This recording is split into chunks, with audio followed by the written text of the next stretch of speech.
Sejam todos bem-vindos ao curso de Escatologia Bíblica Descomplicada. Eu sou o pastor Alcir e a gente vai estudar aí sobre esse tema que fascina tanta gente, né? Tantos cristãos, mundo afora, de tantas gerações. Vamos seguir aqui. Então é isso, sejam bem-vindos.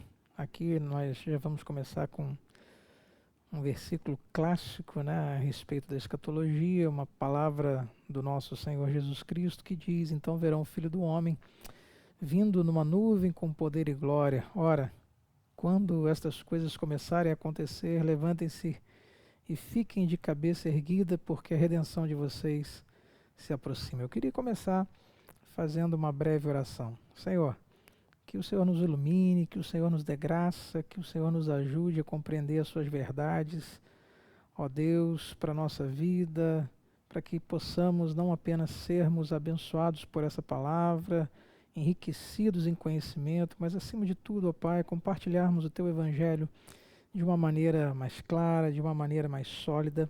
Essa é a nossa oração, em nome de Jesus. Amém. Então vamos lá, gente. Essa é a nossa primeira aula. A gente vai falar sobre aquilo que nos une. Por quê? Porque quando a gente fala de escatologia, a gente fala de um subtema da teologia sistemática. A gente vai explicar isso melhor à frente, mas que tem várias interpretações, vários pontos de vista, várias visões.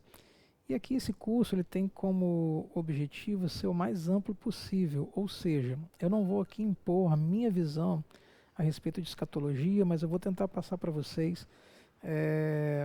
várias visões, várias interpretações, predominantemente na igreja histórica, nas igrejas pentecostais, até mesmo as visões mais recentes, né? Então a gente vai tentar abordar isso de uma maneira bem ampla, para que você tenha um conhecimento assim bem sólido sobre a escatologia. Hoje nós vamos fazer uma breve apresentação do curso, vamos dar as primeiras definições. Isso aqui é mais ou menos um glossário com palavras e termos mais utilizados na escatologia.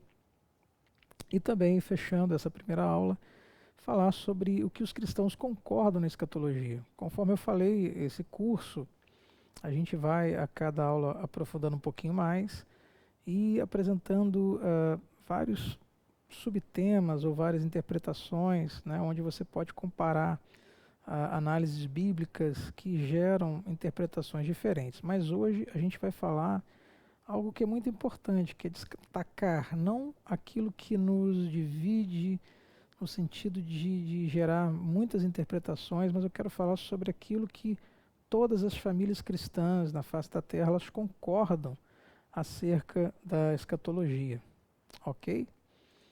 Então, vamos lá. Uma breve apresentação do curso. Este curso tem como objetivo levar você a compreender o que a Bíblia fala sobre o fim dos tempos, a partir especialmente dos ensinamentos de e sobre Jesus. Quando a gente fala de escatologia, a gente tem que falar sobre Jesus. Jesus é o centro da Bíblia, da nossa vida, né? Então esse curso, perdão, ele objetiva ser um curso de escatologia, mas bem cristológico, né?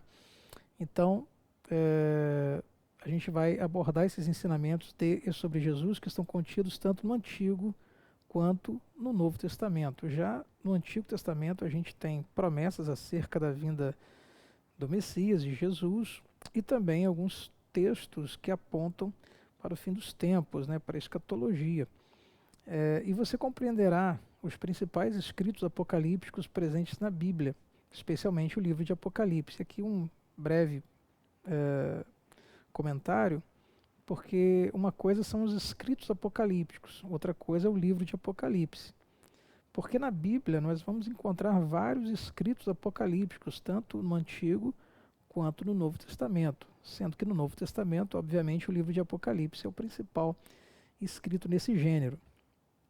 E será apresentado às diversas correntes, você vai ser apresentado, né, às diversas correntes e propostas teológicas a respeito da escatologia. Assim como eu disse, existem várias propostas teológicas, várias interpretações, várias visões, e a gente vai tentar, então, de uma maneira bem simples e descomplicada, assim como o curso se propõe a ser, a te falar a respeito dessas propostas teológicas, né?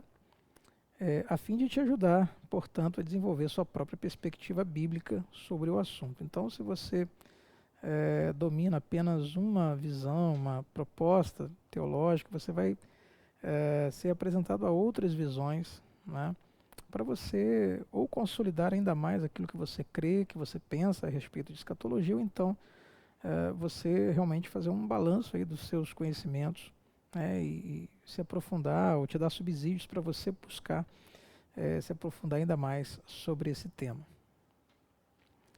Bom, primeiras definições, claro, vamos começar falando sobre o próprio termo, né, o que significa escatologia.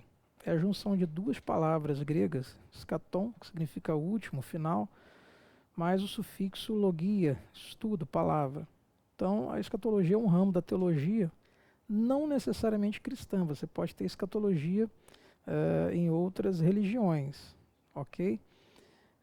Que trata dos últimos eventos na história do mundo ou do destino final do ser humano e da criação, comumente denominado como fim dos tempos. Então, a escatologia, grosso modo, pode ser chamado de estudo acerca do fim dos tempos. Apocalipse. Muita gente confunde, né, escatologia com apocalipse, ou acha que é a mesma coisa. Apocalipse também é uma palavra grega, uma junção de duas palavras, né, dois termos gregos, apo, que significa longe de, e kalupsis, cobrir, que significa revelação. Revelação do quê? Revelação do plano de Deus em relação ao fim dos tempos, ok? Apocalipse também é o nome dado ao último livro da Bíblia, o último livro do Novo Testamento. Seguindo, próximo termo, gênero ou literatura apocalíptica. Veja, gênero é uma categoria de obras literárias ou artísticas que são identificadas pelos elementos compartilhados em sua forma ou conteúdo. Em outras palavras, existem em praticamente todos os textos literários elementos comuns que vão identificar que gênero é esse. Então, por exemplo, um texto poético, uma poesia, você vai ter lá rimas e outros elementos que vão nos dizer que se trata de uma poesia. Pode ser que esse texto seja uma prosa, seja uma novela, seja um romance, enfim. E, se tratando de literatura apocalíptica, nós podemos dizer que é um gênero, né, da antiga literatura judaica, apresentada sob a forma de visões que revelam verdades ocultas, uma vez que Apocalipse, nós falamos, né, é revelação, verdades ocultas dos planos de Deus.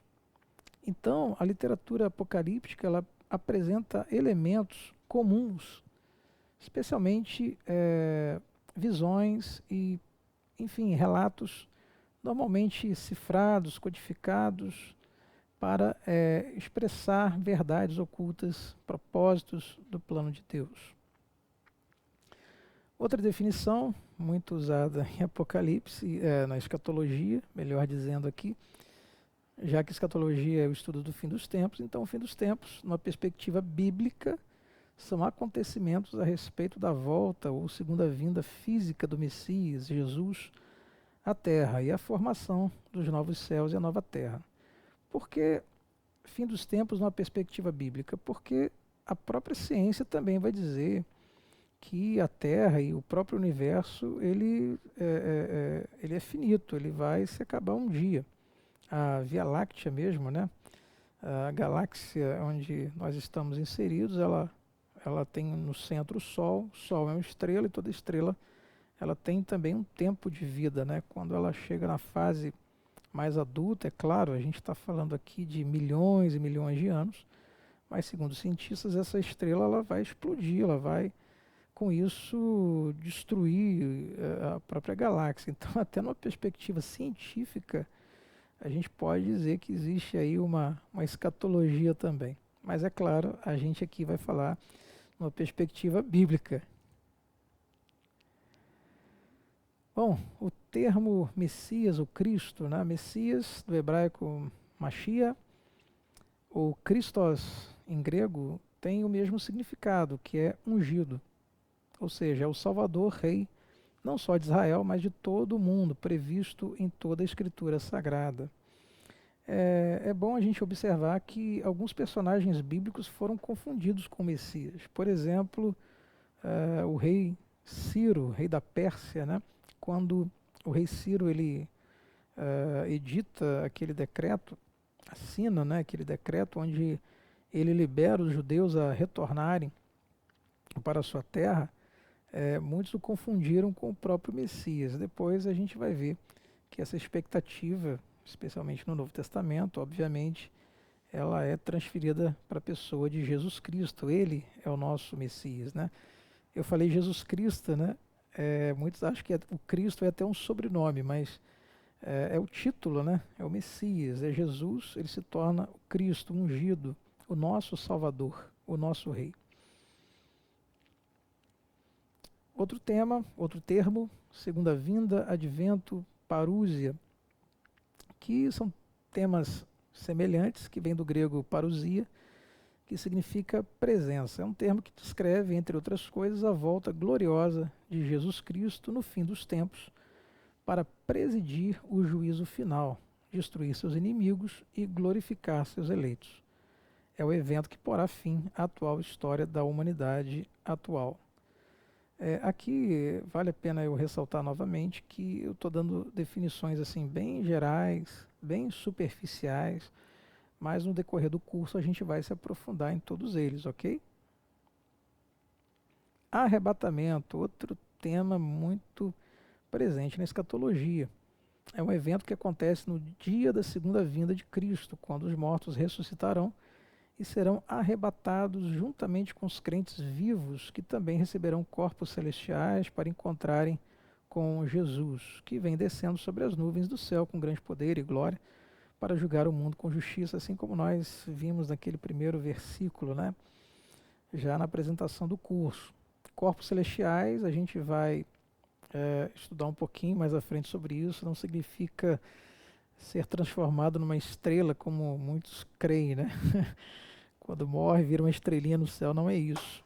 Muito menos é um corpo espiritual, um ectoplasma.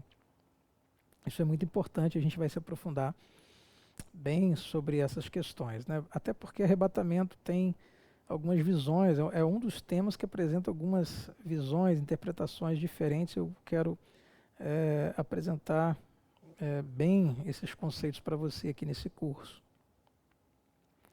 Grande tribulação, outro tema também, assim como o milênio, que são temas controversos, né? Dão margens aí a mais de uma interpretação também. Grande tribulação, período indefinido de tempo que precede a segunda vinda de Cristo, em que acontecerá uma hostilização à igreja como nunca antes vista. E milênio, período de tempo de 1000 anos, não necessariamente literais, em que Cristo reina e Satanás é preso.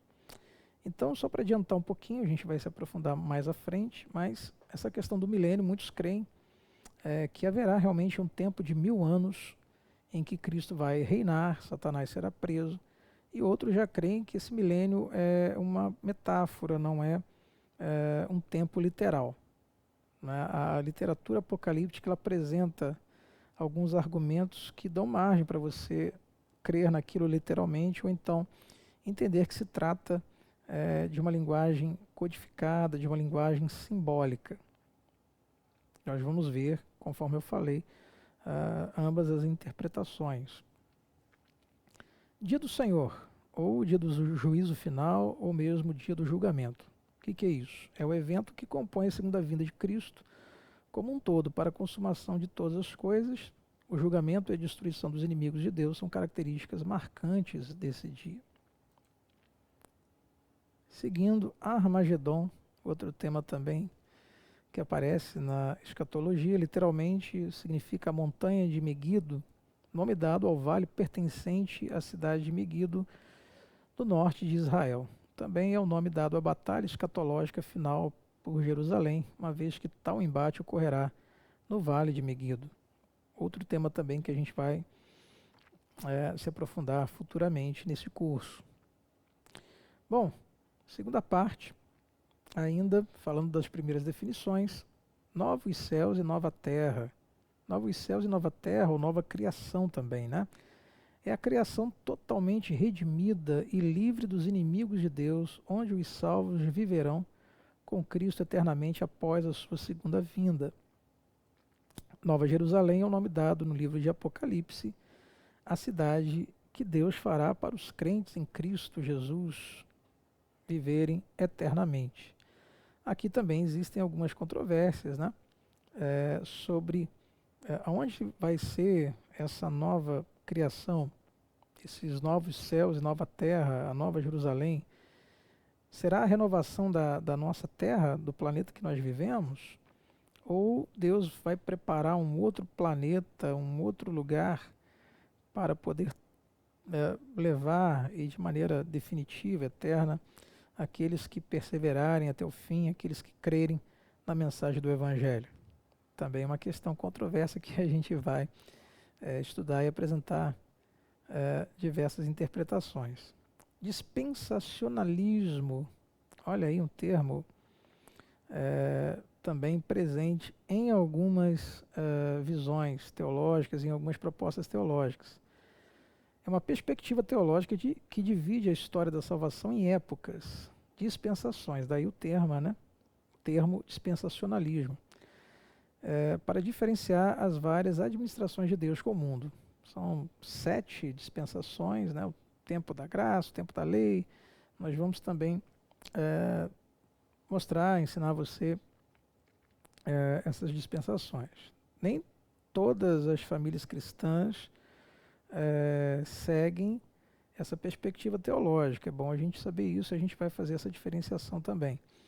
Afirma também que Deus tem 2 planos distintos de salvação, um para Israel e outro para a igreja. Então, via de regra, o dispensacionalista, né, aquele que crê nessa perspectiva teológica, ele vai afirmar e defender que Deus ele tem 2 planos preparados para a salvação. Um especificamente para Israel, seu povo original da aliança, e um outro plano de salvação para a igreja. Anticristo, vem do grego antikristos, né, que significa opositor a Cristo, anti, né, contra o opositor.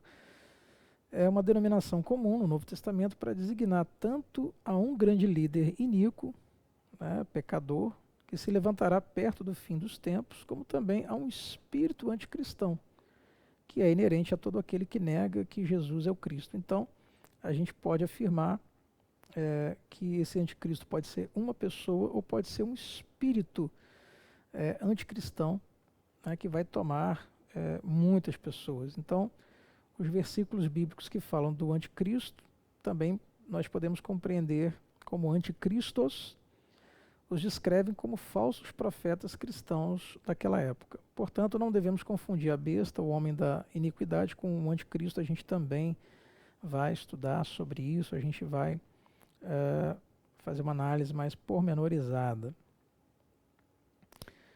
E encerrando, partindo para o fim dessa primeira aula, nós vamos falar também a respeito sobre o que os cristãs concordam acerca da escatologia.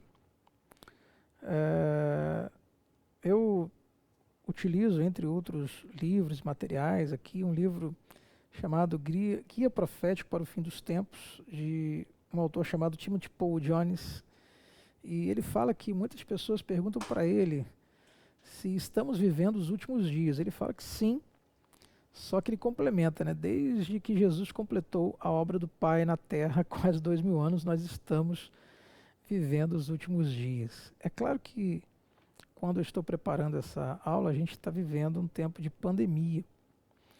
E sempre que acontece alguma catástrofe, algum evento assim fora da normalidade, sempre aparece alguém lembrando alguma profecia de Nostradamus, alguém uma teoria aí, conforme aquele filme, né, que virou até filme 2012, né, que pegaram uma profecia asteca e pregando o fim do mundo, né?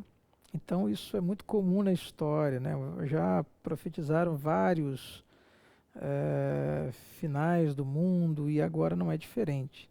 Só que a gente tem que entender uma coisa, e aqui eu quero citar literalmente esse autor que eu comentei aqui, né? Porque quando pergunto para ele se estamos vivendo o fim do mundo, ele fala: minha resposta é sempre inflexível, sim, mas o que eu digo em seguida está longe do que a pessoa que fez a pergunta esperava. Estamos nos últimos dias desde que Jesus completou a obra do Pai na Terra há quase 2000 anos. Por que digo que estamos nos últimos dias desde que Jesus cumpriu a vontade do Pai na Terra? Porque é precisamente o que as Escrituras dizem. Quando o Espírito Santo se apossou das pessoas no dia de Pentecostes, Pedro proclamou que esta efusão, o derramamento, né, fora prevista pelo profeta Joel, está lá em Joel capítulo 2, e identificou esses eventos como parte dos últimos dias. Esse texto está lá em Atos, capítulo 2, versículos 16 e 17. Outro texto do Novo Testamento deixa a questão ainda mais clara. Diz assim: nesses últimos dias, escreveu o autor de Hebreus, Deus a nós falou-nos pelo Filho, ou seja, através de Cristo. A obra de Jesus na terra foi o maior sinal dos tempos, e em Jesus os últimos dias já começaram. Por causa da obra completa então de Jesus, Satanás já foi expulso, Jesus recebeu poder sobre a morte e demonstrou seu triunfo por meio da ressurreição. Esta obra de Jesus na terra obteve vitória de Deus e inaugurou um reino que ele consumará no fim dos tempos.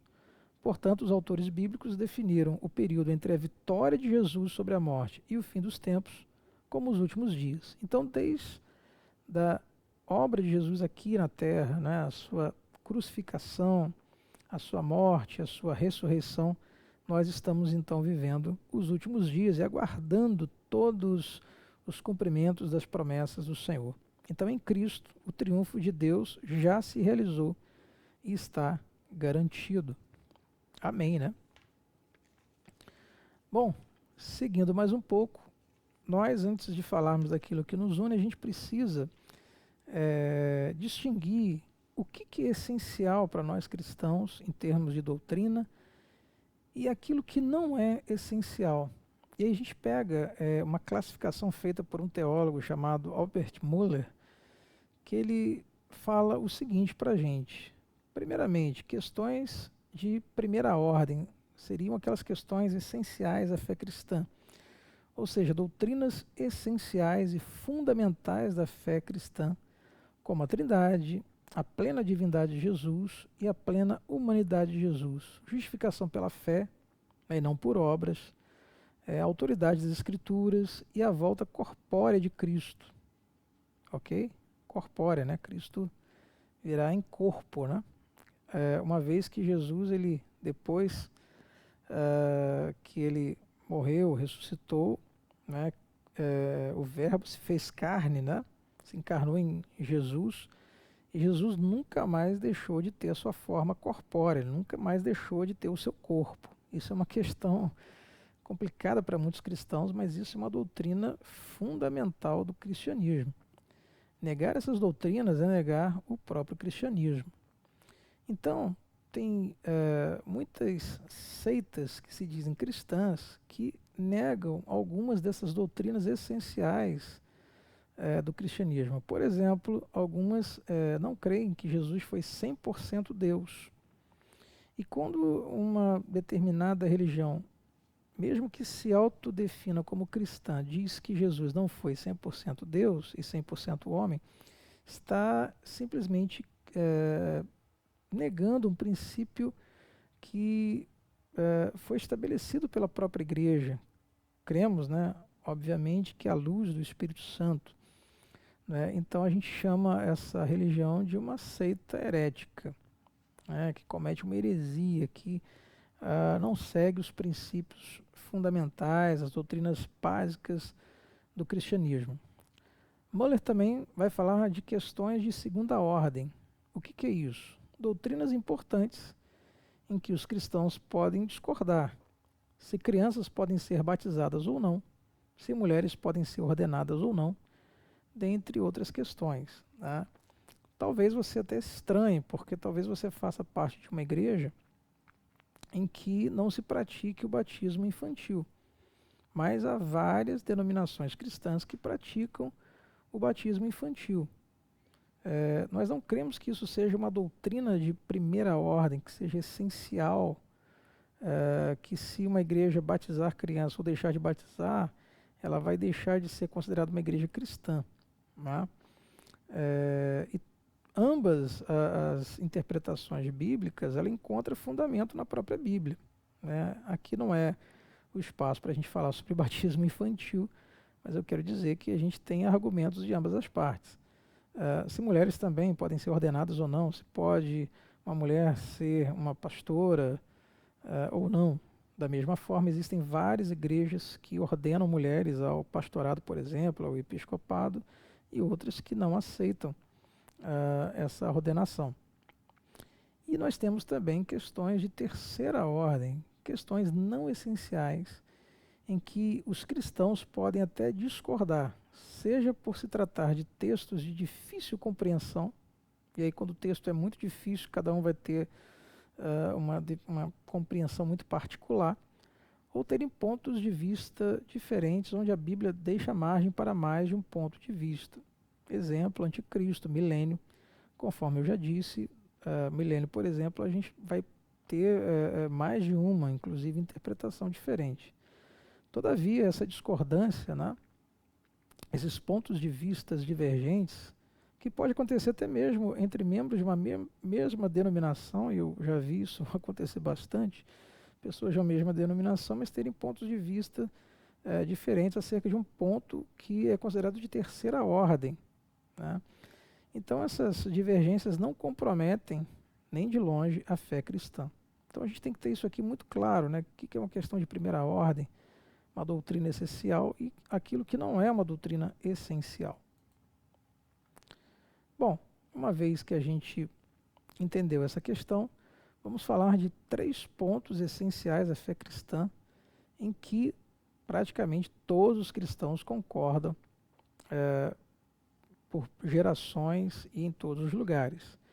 O primeiro ponto que nós concordamos, todos os cristãos concordam, é que Jesus voltará sim à Terra em forma física em algum momento no futuro. Nós não sabemos a data, o próprio Jesus disse, né, que isso cabe apenas ao Pai. Então não caia nessa conversa de alguns profetas aparecendo aí dizendo que tal dia, tal hora, porque nem Jesus afirmou, né, que ele sabia esse dia nem a hora. Então não seremos nós que vamos, através de cálculos mirabolantes, vamos descobrir esse dia e essa hora. O que a Bíblia diz então em relação à volta de Jesus? Mas a respeito daquele dia e hora ninguém sabe, nem os anjos do céu, nem o Filho, senão o Pai. Por isso estejam também vocês preparados, porque o Filho do Homem virá, a hora em que vocês menos esperam. Esse texto está lá em Mateus, capítulo 24, 36 e também no 44. E a gente tem outros textos também que afirmam que Jesus voltará em forma física à Terra no momento futuro.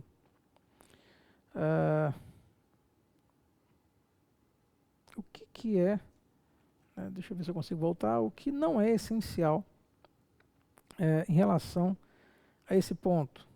Como a volta de Jesus será em um único evento, depois de um tempo de tribulação, ou Jesus voltará para retirar a igreja antes da grande tribulação e depois voltará para reinar após o tempo da tribulação. Então aqui a gente tem algumas divergências nesse ponto, mas é algo que não é essencial. O essencial é que nós temos a convicção, a certeza que ele voltará. Isso aqui a gente vai apresentar, conforme eu já falei, estou sendo até repetitivo aqui, vou te apresentar essas visões divergentes. Outro ponto essencial à fé cristã é que Jesus, além de voltar, né, crermos na volta física, ele vai voltar e vai julgar toda a humanidade. O que a Bíblia diz a respeito disso?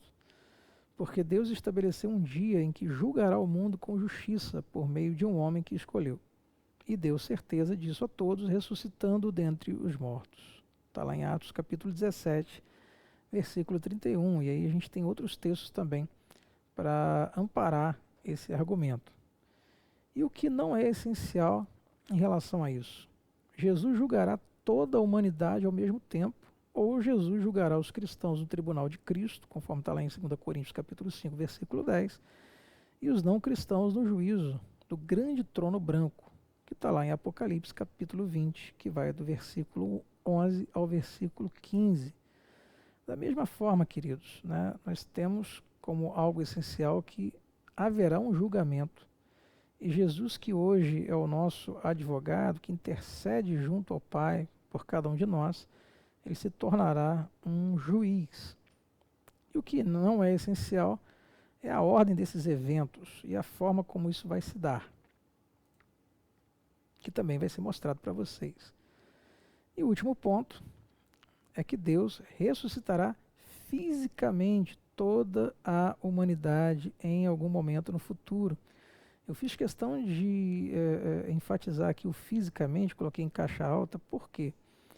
Porque tem muita gente que pensa que a ressurreição vai ser de maneira espiritual, que nós vamos, na nossa ressurreição, virarmos uma espécie de ectoplasma, espírito, alma, e biblicamente falando, isso é difícil também para alguns cristãos aceitarem ou mesmo entenderem, mas isso é doutrina cristã consolidada, que a ressurreição é a ressurreição do corpo. Nós temos vários textos bíblicos, vários momentos, né? Jesus mesmo, após sua ressurreição, ele aparece em corpo para os seus discípulos. Ele pede, né, inclusive, que Tomé o toque, ele come com os discípulos, ele convive com os discípulos em corpo, ele não volta na forma de espírito. E Jesus é o nosso modelo de ressurreição, então nós também vamos ressuscitar fisicamente. Deus vai nos dar um corpo novo. É claro que esse novo corpo ele vai ter uma estrutura sobrenatural, características muito diferentes do nosso corpo de hoje, né? O corpo de Jesus, pelo que a Bíblia dá a entender, tinha assim algumas características especiais, poderia atravessar uma parede, por exemplo. Paulo vai dizer que nós seremos ressuscitados num novo corpo, e esse corpo não vai ser mais um corpo corruptível, né? Um corpo que é frágil, é destrutível. Não, nós teremos um corpo incorruptível, um corpo que não vai passar mais pelo processo da decomposição, do cansaço, da dor, da enfermidade. Vamos pegar um texto da Bíblia aqui? Os restantes dos mortos não reviveram até que se completassem os 1000 anos. Esta é a primeira ressurreição. E também os mortos, os grandes e os pequenos, que estavam em pé diante do trono. Então foram abertos livros. Ainda outro livro, o livro da vida, foi aberto. E os mortos foram julgados segundo as suas obras, conforme o que estava escrito nos livros. O mar entregou os mortos que neles estavam. A morte e o inferno entregaram os mortos que neles havia. E foram julgados um por um, segundo as suas obras. Esse texto está lá em Apocalipse, capítulo 20, versículo 5, e também do 12 ao 13. Eu indico que você leia alguns textos também que falam sobre essa ressurreição física, né? Você vai ver lá em João, capítulo 20, que é o encontro de Jesus com os seus discípulos, né? Os discípulos vão sair para pescar, estão desistidos e tal. Aliás, João 21, né? João 20 é aquele texto que Jesus aparece para Tomé. 1 Coríntios 15 é um texto tremendo de Paulo que fala sobre a ressurreição do corpo, vale a pena você ler também. Até porque essa crença de que nós vamos ressuscitar em espírito, você tem, por exemplo, Atos capítulo 7, né?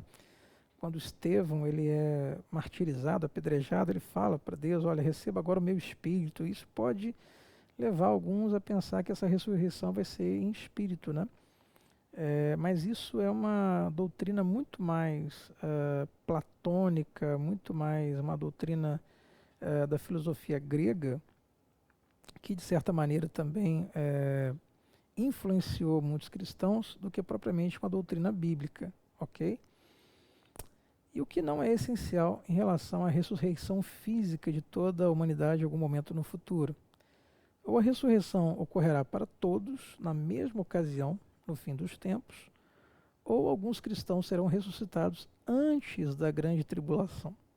Alguns depois da grande tribulação e os demais depois de um reinado de 1000 anos de Jesus na terra. Então, uma parte vai ser ressuscitada antes da grande tribulação, uma parte pode ser no meio e uma outra parte depois. Veja, repito, estou apresentando aqui alguns conceitos muito superficiais, a gente vai se aprofundar em todos eles no decorrer do curso. A gente vai propor alguns exercícios para você agora, para que você possa aprofundar o que foi estudado até aqui. E espero te encontrar na próxima aula, onde a gente vai agora entrar realmente, né, em alguns pontos divergentes, né, acerca de alguns temas que nós apresentamos aqui. Deus abençoe a tua vida, espero que você tenha gostado. Se você quiser deixar comentários depois, perguntas, a gente vai deixar o contato depois, a gente vai criar uma plataforma para a gente interagir melhor, tá bom? Deus abençoe a tua vida. Lembrando que esse curso é gratuito, né, nesse primeiro momento. Você pode compartilhar, você pode, enfim, fazer propaganda dele, se você gostar, e também sugerir alguns pontos aí para que nós possamos aprofundá-lo ainda mais, ok? É isso aí. Até a próxima. Deus te abençoe. Fica com Deus.